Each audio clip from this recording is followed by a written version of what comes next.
Aujourd'hui, on va s'attaquer à un théorème qui est très important dans la théorie de l'intégration de Lebesgue. On va s'attaquer au lemme de Fatou. Alors le lemme de Fatou nous dit que si on prend fn, une suite quelconque de fonctions mesurables positives, attention à la positivité, alors on va avoir l'intégrale de la liminf des fn qui va être majorée par la liminf des intégrales des fn. C'est la deuxième vidéo sur laquelle j'annote un PDF plutôt que de faire des notes manuscrites complètes du début à la fin de la vidéo. Donc comme d'hab, j'ai besoin de vos retours. Dites-moi s'il vous plaît dans les commentaires si c'est facile à suivre ou si vous préfériez quand on faisait les notes manuscrites. Voilà, bonne vidéo. Alors je sais que cette notion de liminf, elle pose souvent souci aux étudiants, donc on va essayer de l'expliciter un petit peu. Alors la liminf de fn, c'est la fonction qui à x associe la liminf des fn de x. Vous me direz que vous n'êtes pas beaucoup plus avancé avec cette précision. Ce qu'il faut savoir, vous avez une suite, elle a potentiellement un ensemble de valeurs d'adhérence. Et la liminf, c'est la plus petite valeur d'adhérence de votre suite fn. Si on regarde fn juste comme des fonctions, vous me direz qu'on ne comprend pas très bien quelle est cette notion de valeur d'adhérence sur une suite de fonctions. En fait, il faut regarder cette suite de fonctions point par point et regarder en chaque point la suite des fn de x. Et dans ce cas, la liminf de fn, c'est la fonction qui à x va associer la plus petite valeur d'adhérence de la suite fn de x pour n appartient à grand N. Et donc, si sur cette suite-là, vous cherchez l'ensemble de ces valeurs d'adhérence et vous lui attribuez la plus petite, alors vous allez obtenir la liminf de fn en ce point x précisé ici. Donc voilà ce qu'est la liminf d'une suite de fonctions. Il faut voir ça comme la liminf dfn pris point par point. Alors déjà, avant de se lancer dans la démo, on va essayer de comprendre un petit peu ce théorème. On va essayer de donner un petit peu une intuition de ce qui se passe. En fait, quand on va intégrer la liminf des fn, on va intégrer la plus petite valeur d'adhérence de la suite fn prise point par point. Alors qu'à l'inverse, dans le membre de droite, on va intégrer toutes les fn, et ça va nous donner du coup une suite de points, puisque l'intégrale de fn, c'est bien une valeur a priori réelle. Et sur l'ensemble de ces intégrales de fn, on va aller chercher la plus petite valeur d'adhérence. Donc en fait, on aura déjà dans le membre de droite intégré toutes les fn prises une par une, mais par rapport à n, et on ira chercher du coup la plus petite valeur d'adhérence par rapport à ce membre de droite. On va donner un exemple dans le cas où par exemple cette inégalité n'est pas une égalité mais une inégalité stricte. On va se placer sur e égale 0,1 et on va définir les fonctions d'ordre pair fn qui à x vont leur associer l'indicatrice sur 0, 1 demi fermé de x et f 2n plus 1 qui à x va associer l'indicatrice de 1 demi ouvert, 1 fermé de x. Donc, ce qu'on obtient, c'est que pour chaque x, il va y avoir des f de n qui vont être soit positives, soit égales à 1. Donc en fait, maintenant, regardons comment ça se comporte. On va considérer x qui appartient à e. Et on va aller observer les fn par rapport à x, mais point par point. Donc on considère x appartient à e. Ce qu'on va avoir, c'est qu'on a deux possibilités. Le premier cas, c'est si x il appartient à 0,1,5. Si x il appartient à 0,1,5, alors qu'est-ce qu'on va avoir? On va obtenir f de 2n de x qui va toujours être égal à 1 et f de 2n plus 1 de x qui va toujours être égal à 0. Donc sur les termes pairs, la fonction f 2n, elle prend la valeur 1 en x et les fonctions impaires f 2n plus 1, elles prennent la valeur 0 en x. Donc ici, on se rend compte de quoi? On se rend compte que quand on considère ce point x qui appartient à 0,1,5, en fait, l'ensemble des valeurs d'adhérence, ça va être 1 et 0. Donc ici, par exemple, ce qu'on obtient, c'est que pour x qui appartient à 0,1,5, on va se retrouver avec la liminf de fn de x, ça va être égal exactement à 0. Et de la même manière, on pourrait dire que la lim sup de fn de x, qui est la plus grande valeur d'adhérence, ça va être égal à 1. Maintenant, on va s'intéresser au deuxième cas. Au deuxième cas, on va regarder quand x il appartient à 1,5, qu'est-ce qui se passe? Quand x il appartient à 1,5, on va se retrouver avec f de n de x qui va, elle, être égale à 0 et f de n plus 1 qui va, elle, être égale à 1. Donc on obtient bien toujours que la liminf des fn au point x, c'est toujours 0, puisque sur les termes pairs, 2n, ça prend la valeur 0 en x systématiquement. De la même manière, dans le cas où x il appartient à 1,5 ou vers 1, on a également la lim sup des fn qui vaut 1. Donc conclusion dans ce cas-là, qu'est-ce qu'on a dit? On a dit que pour tout x qui appartient à e, dans notre cas ici, on a toujours la liminf des fn de x qui vaut 0. Et ça, en fait, ça va nous assurer quoi? Ça va nous assurer que le membre de gauche qu'on a ici, en fait, on intègre une fonction qui est constante égale à 0, donc on intègre une valeur nulle tout le temps, donc ça fait 0. Donc en fait, dans notre exemple, ici, on obtient la valeur 0. Donc maintenant, intéressons-nous au membre de droite. On va essayer de regarder la liminf de l'intégrale des fn.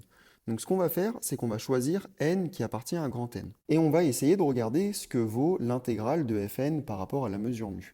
Là encore, on a deux possibilités. N, il est soit pair, soit impair. Donc on va regarder les deux cas différents, quand n il est pair ou quand n il est impair. Donc on commence par traiter le cas où n il est égal à 2p. Alors dans le cas où n il est pair, on a fn qui est l'indicatrice de l'intervalle 0, 1,5. D'ailleurs, 1,5 il est fermé. Et alors là, quand on va intégrer fn par rapport à des mu, par définition d'une fonction caractéristique, ce qu'on va obtenir, c'est juste ici la mesure du segment 0, 1,5. Donc voilà dans le cas où n est pair, on obtient ici pour l'intégrale de fn la mesure de 0, 1,5. Et de la même manière, en fait, quand n est impair, c'est-à-dire quand n est de la forme 2p plus 1, alors fn c'est la fonction indicatrice de l'intervalle 1,5, 1.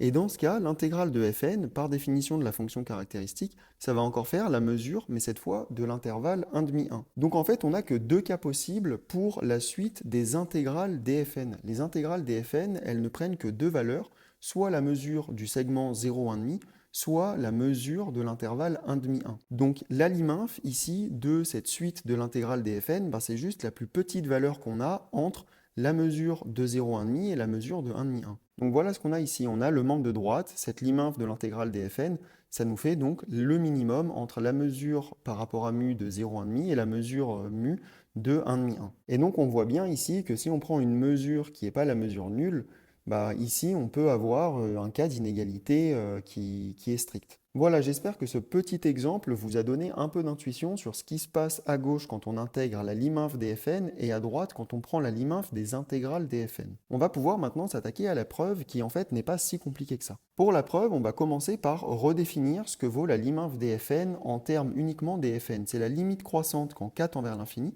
de l'inf dfn avec n qui est plus grand que k. Ça, c'est la définition de la liminf dfn de manière quantifiée. Sauf que là, vous vous rendez compte de quoi? Vous vous rendez compte que vous avez une limite croissante de fonctions qui sont mesurables, parce que l'inf des fonctions mesurables, c'est toujours une fonction mesurable. Donc ce qui est génial ici, c'est qu'on va pouvoir en fait appliquer le théorème de convergence monotone. C'est vraiment le théorème de convergence monotone qui est à la base du lemme de Fatou, puisqu'en fait c'est lui qui nous permet de démontrer le lemme de Fatou. Le lemme de Fatou ne peut être vu en fait comme une conséquence du théorème de convergence dominée. Et donc on va utiliser le théorème de convergence monotone sur la liminf des fn. Donc en fait on va pouvoir dire, comme la liminf c'est une limite croissante, on va pouvoir dire que l'intégrale de la liminf des fn, par le théorème de convergence monotone, on va pouvoir intervertir limite et intégrale. Mais on va pouvoir intervertir, attention, la limite croissante. Donc ici vous voyez on fait sortir la limite croissante de l'intégrale, et on garde l'intégrale de l'inf dfn. Et en fait, ce qu'on remarque, c'est dès qu'on prend p qui est plus grand que k, évidemment, l'inf des fonctions fn avec n plus grand que k, il va toujours être plus petit que fp, puisque au pire, fp réalise le minimum, et donc l'inf dfn serait égal à fp. Dans le pire des cas, on aurait une autre fonction, un autre indice un peu plus loin que k, qui est telle que f avec cet indice est plus petit que fp. Et ça, en fait, en réutilisant cette inégalité, qu'est-ce qu'on obtient? On se rappelle que quand on a f qui est plus petite que g, l'intégrale de f est plus petite que l'intégrale de g. Donc ici, on va pouvoir dire que l'intégrale de l'inf des fn va être plus petite en fait que l'inf des intégrales de fp. Mais il faut bien comprendre ici qu'on a utilisé cette inégalité-ci avant d'en déduire celle-ci ici. En fait, ce qu'il faut bien comprendre, c'est qu'une fois qu'on a dit que l'inf dfn était plus petit que fp, et c'est valable pour tout p, on a encore l'intégrale de l'inf dfn qui est plus petit que l'intégrale de fp, mais ça c'est vrai pour tout p, donc ici on peut passer à l'inf sur p. Et on passe à l'inf sur p, puisqu'en fait p n'apparaît que dans le membre de droite.